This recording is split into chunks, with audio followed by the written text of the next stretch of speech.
Emotional testimony on Capitol Hill today as Republican lawmakers seek answers on what happened during last year's deadly attack on the U.S. consulate in Benghazi, Libya. The committee's labors to uncover what happened prior, during, and after the attack matter. It matters to me personally, and it matters to my colleagues, to my colleagues at the Department of State.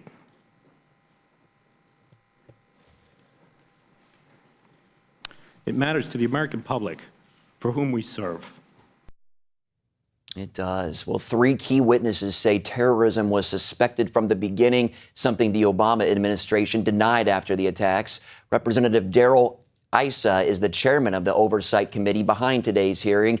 He says today's testimony shows what really happened before, during, and after the Benghazi attacks. And for more on the Benghazi attack, we turn now to Jordan Sekulow of the American Center for Law and Justice. Jordan, Senator Lindsey Graham said yesterday that the dam is about to break on Benghazi as the whistleblowers testify. Do you agree?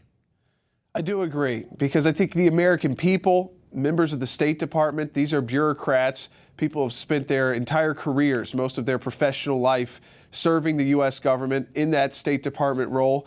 And sometimes we're pretty critical of those who serve in those bureaucratic roles. And you've got that distinction between the military service and the bureaucratic service. And here you have those people willing to step forward, putting their careers on the line because either they're friends or they just with a good conscience. And then you had Jay Carney, the White House press secretary, who has never quite recovered when talking about this issue from saying that this was basically old news. And we're talking, September 11, 2012, a cover-up that was admitted to in some sense by the Obama administration. Susan Rice did not move on in her career to become Secretary of State or be nominated for that. And we were told that those talking points were wrong and inaccurate. And today, more of the same.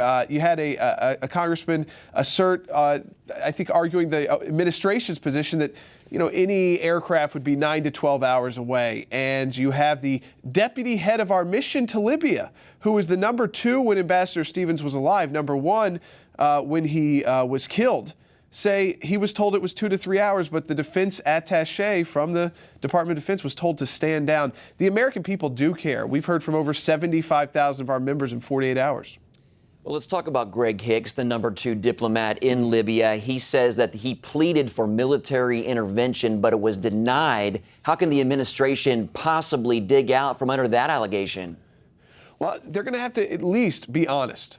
It's so interesting with each of these situations. If people would tell the truth, people make bad decisions. Everyone is not perfect. This was a decision that had to be made quickly. But yet what we see is a calculated, it seems like, a chain of events that led to not only bad decisions, but also a cover-up.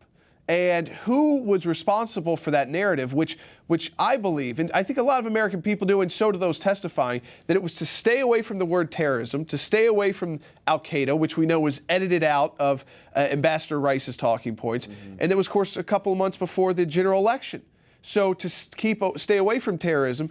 And now we're hearing that, we had assets, the assets weren't allowed to go. This forces, I believe, the administration to at least answer that charge. Okay. Is your timeline right, or is your employee's timeline right? The top-ranking official at the time, Ambassador Stevens, was killed. That deserves a response. And the American people can respect, I believe, the administration saying they messed up. All right. But they're not going to respect this cover-up. All right. Thank you so much, Jordan Sekulow with the ACLJ, for your insights. Thank you.